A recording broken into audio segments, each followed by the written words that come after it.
Saludos amigos, qué bueno encontrarnos otra vez alrededor de este estudio de la palabra de Dios. Yo creo que no hay nada mejor que dedicarle un momento a la reflexión de lo que Dios tanto nos quiere hablar a cada uno de nosotros. Hoy nos toca continuar con esta serie de capítulos del libro de Efesios. Ya estamos en el capítulo 4, que es llamado el capítulo de la unidad. ¿Se ponen a pensar ustedes cuánto Pablo expresa acerca de la necesidad del amor y de la necesidad de la unidad? Pablo está preso, pero él siente su responsabilidad de hablar con las personas, de convencer a las personas, de encontrarse en ese camino correcto y amoroso que es el conocimiento de nuestro Padre. En Efesios 4, del 1 al 10, dice la palabra de Dios: yo que estoy preso por causa del Señor, les ruego que vivan como es digno el llamamiento que han recibido, que sean humildes y mansos y tolerantes y pacientes unos con otros en amor. Procuren mantener la unidad del Espíritu en el vínculo de la paz. Así como ustedes fueron llamados a una sola esperanza, hay también un cuerpo y un espíritu, un Señor, una fe, un bautismo y un Dios y Padre de todos, el cual está por encima de todos, actúa por medio de todos y está en todos. Pero a cada uno de nosotros se nos ha dado la gracia conforme a la medida del don de Cristo. Por esto dice: subiendo lo alto, llevó consigo a los cautivos y dio dones a los hombres. Y al decir subiendo, ¿qué quiere decir? Sino que también primero había descendido a lo más profundo de la tierra. El que descendió es el mismo que también ascendió por encima de todos los cielos para llenarlo todo. Las primeras palabras de Pablo es el recordatorio de su situación actual. Yo pues, preso en el Señor. Pero estando preso en el Señor, él no siente que su espíritu, como lo ha hablado en los capítulos anteriores, está preso. Siente más bien el deber como apóstol y el deber como siervo de Jesucristo a unar esfuerzos y enseñar a otros a que deben caminar según ese llamado glorioso que han recibido, sobre la firme vocación de ser receptor de su gracia, vivir correctamente, entendiendo por qué, porque todo lo ha hecho Dios y Dios está en todo. Posteriormente, a lo largo de la historia cristiana, de la evolución de la iglesia, la gente, los maestros, los pastores, los predicadores van a tomar referencia a andar digno de la vocación con la cual fuiste llamado como un desafío de vida.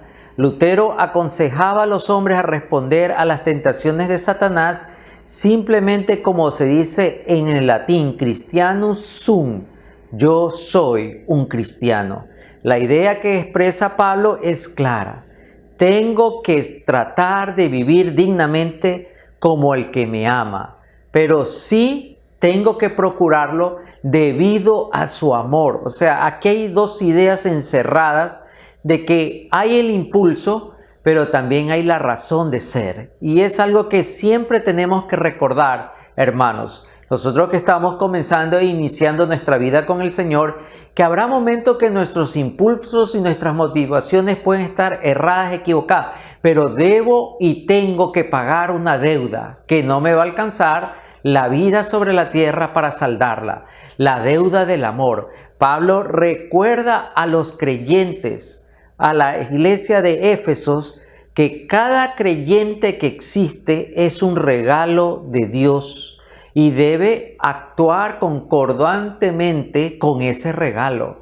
No puede olvidarlo ni pasarlo por alto. En el Salmo 89, 27 nos hace recordar que somos reyes sobre la tierra. Somos algo especial y tenemos que caminar de acuerdo a ese llamado. Pero también el actuar de esta manera trae la forma, el carácter que Pablo lo señala. Tenemos que caminar con dignidad, sí, con humildad, con mansedumbre, sí, hacer acopio y tener la fortaleza de tener paciencia los unos a los otros. Y esto es muy difícil porque mientras vivamos habrá fricciones. Incluso dentro de la misma iglesia A veces hay roces, hay problemas. Seguramente usted tiene algún episodio medio amargo de algún enfrentón con algún hermano, tal vez con algún pastor. Tal vez usted pasó por una situación que no fue tan buena.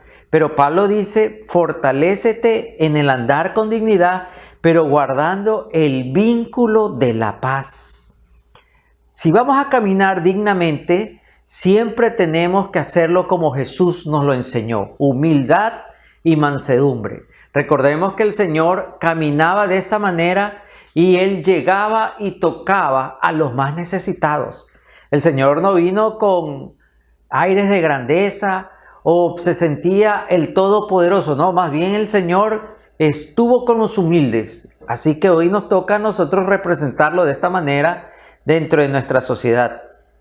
Cuando Jesús comienza lo que va a ser la disrupción del reino de Dios, el cristianismo va a adoptar esta palabra humildad como una bandera de grandeza. Anteriormente humildad era vista de una mala manera. Humilde los perdedores, humilde los esclavos.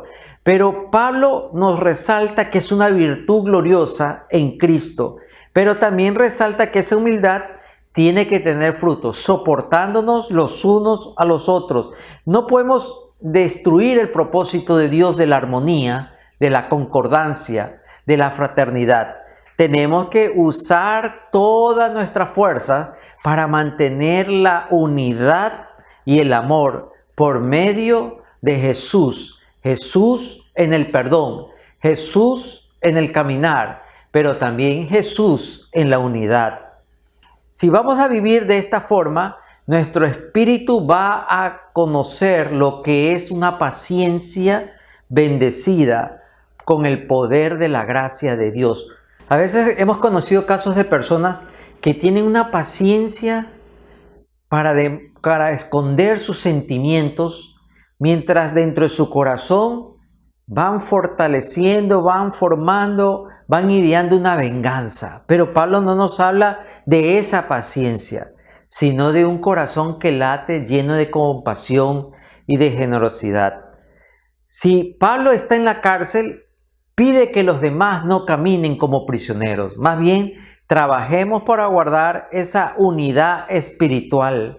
Con esta unidad, Pablo está hablando que es evidente que la iglesia tiene que tener un mismo sentir, ya que está fortalecida por la gracia del Señor. Esta paciencia y esta unidad y este deseo de Pablo es luchar contra todo aquello que derriba nuestra fortaleza en Cristo Jesús. Mientras Pablo está preso, él espera que todos seamos libres, libres para perdonar, libres para amar. Nosotros encontramos que Pablo no está formando una nueva estructura religiosa, no, nada de eso.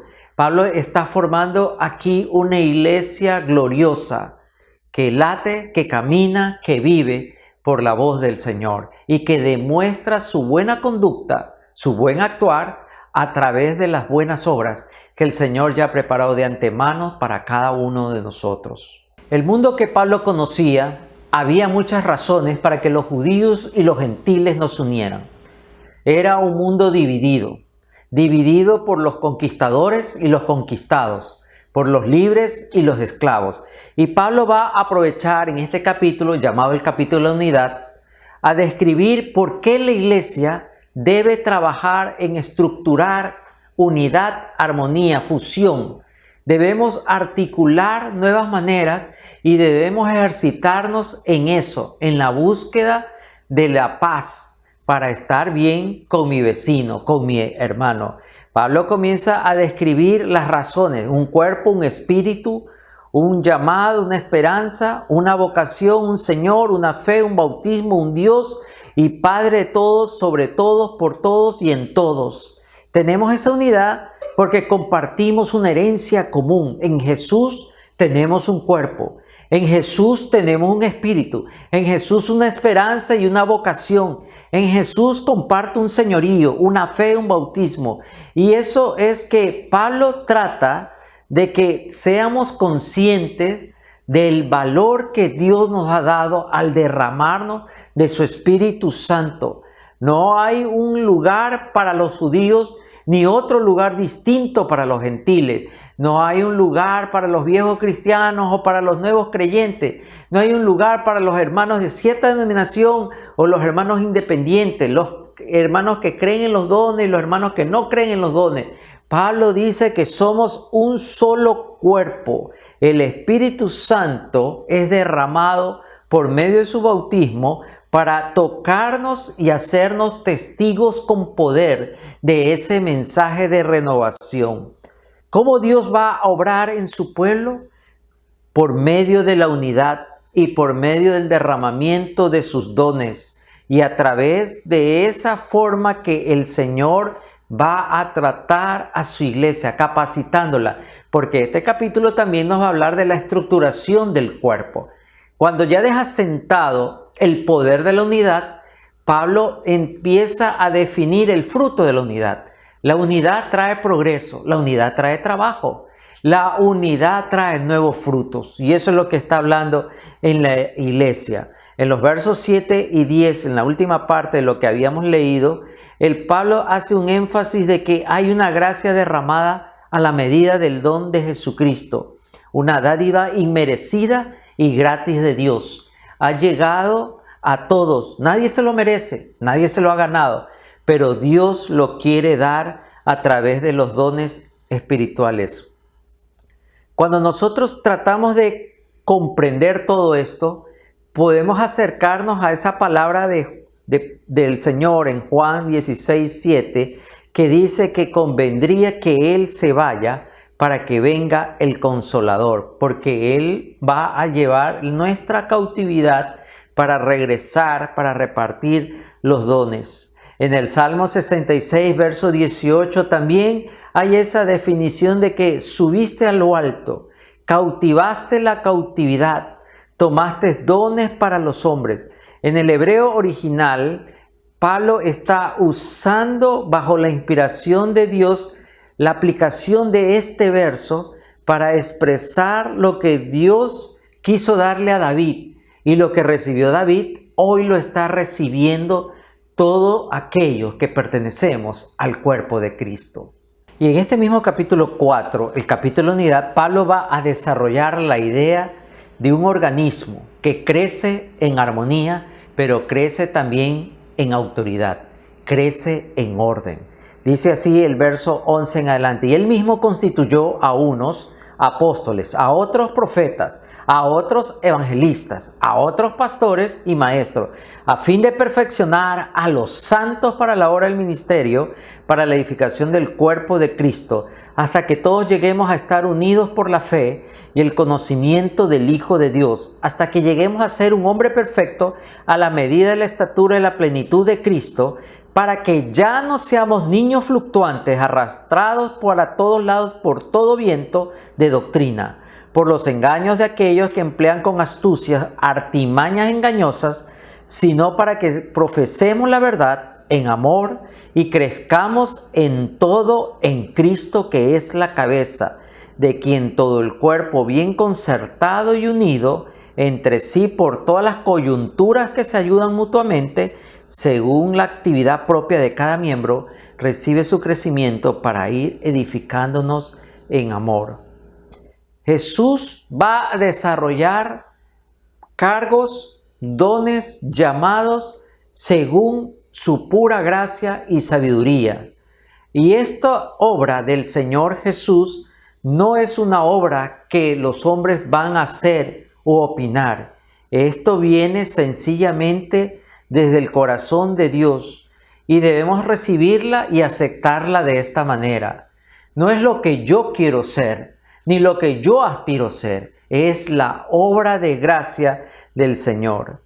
Pablo describe estos cargos que se han llamado el ministerio quíntuple: apóstoles, profetas, evangelistas, pastores y maestros. Aquí encontramos una descripción de cada uno de ellos. Debemos recordar que un apóstol en la época de Pablo, que estaba usando ese lenguaje, Era alguien que el imperio mandaba a colonizar una tierra que estaba fuera del imperio. La obligación del apóstol era llevar las costumbres, las normas, las reglas, el orden del imperio. Él partía con un grupo para llegar a otros. Ahí entendemos la obra del Señor al llamar a sus seguidores los 12 apóstoles, porque ellos van a transmitir la cultura del reino, van a tomar posición y posesión de la tierra que no conoce el reino de Dios. Y enseguida Pablo menciona a los profetas, aquellos que hablan la palabra de Dios de acuerdo a ordenanzas del antiguo pacto reveladas en el nuevo pacto, pero no solamente hablando de predicción, sino confirmación, discernimiento y juicio de liderazgo, como dice 1 Corintios 14, 29. Y los profetas van a tener ese sentido de poder ver el cumplimiento y afirmación de la obra de Dios en la iglesia y en las personas. Los pastores van a usar esa manera de acercarse a cuidar el rebaño de Dios para llevarlos al redil, para cuidarlos, para estar caminando con las ovejas. Habla de los maestros que serán encargados de enseñar la palabra de Dios para que la gente, como dice Pablo, este cuerpo comience a crecer en un orden, para que lleguen a la medida, a la estatura de Cristo Jesús. Estos dones ministeriales, trabajando unidos, van a traer fruto al cuerpo de la iglesia. Y será el Señor que designe quiénes ocuparán cada cargo. No nosotros, no los hombres, no la simpatía nuestra, no los talentos humanos. Será siempre Dios. Por eso tenemos que tener mucho cuidado hoy por hoy, ya que deambulan mucha gente que ha tomado este membrete y se ha autonombrado un cargo que Dios no le ha dado.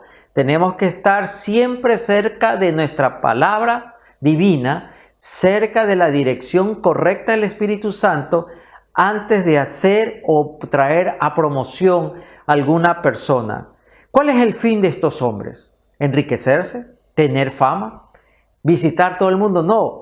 El fin de estas personas, de este cuerpo, de este colegiado ministerial, de estos dones quíntuples, como se lo conoce, perfeccionar a los santos para la obra del ministerio. Hoy parece ser que la gente que tiene un ministerio utiliza a las personas para que su ministerio crezca. Pablo nos enseña que las personas que están en el ministerio tienen que ayudar a otros a crecer, no lo contrario ni lo opuesto. El ministerio quíntuple que Dios está aquí hablándole a Pablo tiene como función preparar liderazgo para que el pueblo de Dios, los santos, puedan alcanzar esa obra excelente en el servicio, la perfección, para que el cuerpo de Cristo, la iglesia, sea expandida, sea fortalecida. Cuando se utiliza Pablo la palabra perfeccionar, está tomando del original enderezar, poner derecho. La idea era utilizar un término médico que significaba arreglar huesos rotos, o también un término artesanal que se utilizaba remendar redes. Así que la idea es recuperar al enfermo, tapar los huecos, arreglar las cosas deterioradas, remiendo, sanidad, entablillar, disciplina, todo eso sirve para que el cuerpo crezca. Y esa es la labor de los dones quíntuples, para que la obra del ministerio sea vista y sea progresiva, tanto para que las personas puedan servir a otros y para que puedan dirigir su mejor servicio al que vive para siempre. Actualmente el sello de los dones quíntuples es traer cosas desconocidas, revelaciones de parte, según ellos, de Dios. Gente que quiere mostrar y hacer milagros. Pero aquí vemos claramente que el objetivo de todo esto, sin dejar esa parte sobrenatural propia de la gracia de Dios que actuará en una manera espontánea y soberanamente cuando sea necesario, es que este cuerpo ministerial, estos dones múltiples, tienen que traer el conocimiento al pueblo del Hijo de Dios. Cuando funcionan correctamente, los santos van a caminar en ese proceso de santidad, o como Pablo lo llama, en perfeccionamiento.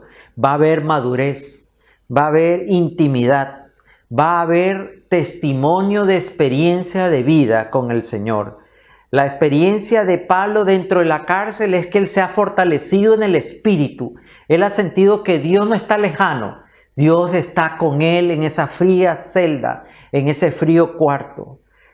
Pablo nos desafía a que vivamos de esta manera, que nuestra meta de vida sea llegar a ser ese varón perfecto a la medida de la estatura de la plenitud de Cristo. Todo lo demás es simplemente el medio para alcanzar esto.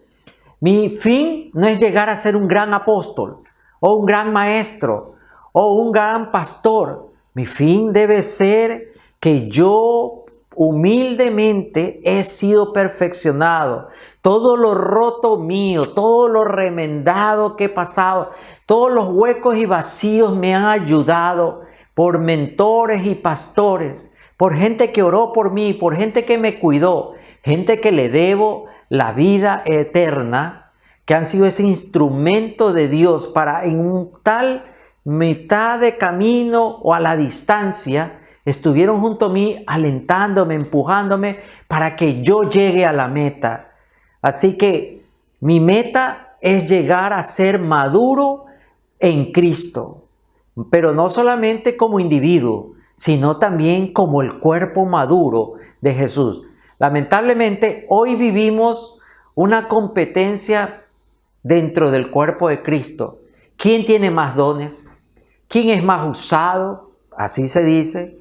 ¿Quién es más llamado? ¿A quién predica más? ¿A quién lo ven más? ¿A quién lo siguen más? Lo que está equivocado. La verdad, Dios nos ha puesto en un lugar para que en ese lugar sea nuestra trinchera de perfección, nuestra batalla día a día, para que aprendamos estabilidad, firmeza, disciplina, para que podamos ser plantados en el fundamento de los apóstoles y profetas, como decía en el capítulo 2, verso 20.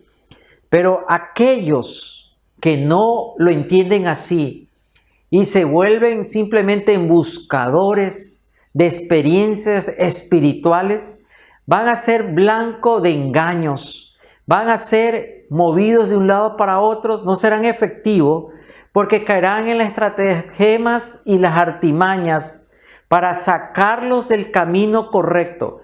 Muchas veces estar en el cuerpo de Cristo va a ser un proceso doloroso, va a ser un proceso que no va a ser fácil. Y tenemos la tentación de huir, donde nos dicen que las cosas están mejor, que a usted, hermano, le están dando el valor, lo están haciendo a un lado. Venga acá, aquí tiene ministerio, usted tiene un llamado, ahí se lo está desperdiciando, no lo toman en cuenta. ¿Cuántas veces no he escuchado yo eso?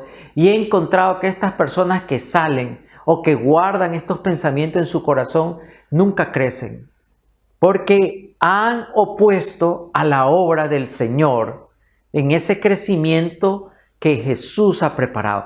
Recuerde, ser un cristiano no es una carrera de velocidad, es una carrera de resistencia. No se trata qué rápido usted ha llegado a algo, sino cuánto tiempo ha mantenido eso que el Señor le ha dado. Pablo advierte que el ser humano va a usar estratagema, engaños, para la manera de que usaban los tahúres, los tramposos, por medio de alguna forma le puedan robar su promesa, su palabra, y usted quede desechado. A veces encontramos hoy a la iglesia conmovida por las modas espirituales o por las iglesias nuevas que se abren, y todas las personas quieren lo novedoso. Pablo nos exige y nos exhorta: sigan la verdad en amor. No solamente en la relación con la familia de Dios, sino también con aquellos que nos pastorean, con aquellos que nos lideran. Y también frenemos a los engañadores. Debemos tratarlos con amor, pero nunca ceder y creer en sus mentiras. Crezcamos en todo aquel que es la cabeza.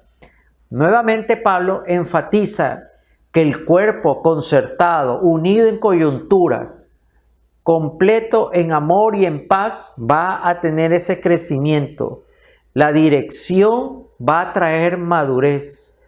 No será un simplemente espectáculo como encontramos esos meteoritos que atraviesan el firmamento o esas estrellas fugaces. No, lo que está hablando acá es que brillamos en unidad, que alumbremos todos para que todos puedan darse cuenta que Cristo vive en nosotros. Quiero terminar aquí para invitarlo a que usted sea parte de esa iglesia viva, de esa iglesia que ama al Señor y ama a los miembros, que esa iglesia está trabajando para alcanzar a otros, sacrificando y tapando y encontrando sus vacíos para confrontarlos con la verdad de Cristo Jesús. No le hablo de ser parte de una iglesia perfecta, porque eso no existe. Le hablo que siga al que es perfecto, al Señor Jesús. ¿Cómo lo puede hacer? Sencillamente. ¿Por qué no abre su corazón y le dice, Señor, yo te quiero seguir? Ore conmigo, dígale, Señor Jesús, en este momento quiero abrirte mi corazón y quiero seguirte. Quiero que tú seas mi guía. Yo quiero caminar para poder crecer en esa madurez, en ese nuevo andar que trae tu vida. Recibir la esperanza de una vida eterna y recibir el perdón de todos mis pecados y ofensas.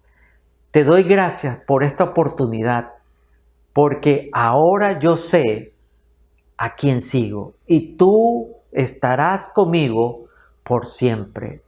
En el nombre de Jesús, amén. Quiero felicitarlo, pero también animarlo. Ahora usted es parte de esta iglesia, de este cuerpo concertado que trata de vivir la vida en el vínculo de la paz, que debe crecer. Así que el crecimiento le va a llevar a un compromiso. Si usted quiere saber más de esto, por favor, escríbanos en las redes. Puede también ponernos alguna necesidad, alguna petición en nuestra línea de emergencia, que está apareciendo el número en nuestras redes sociales, y con mucho gusto lo vamos a ayudar. Quiero que sepa, ahora usted pertenece a la iglesia viva de Cristo Jesús. Un fuerte abrazo y muchas bendiciones.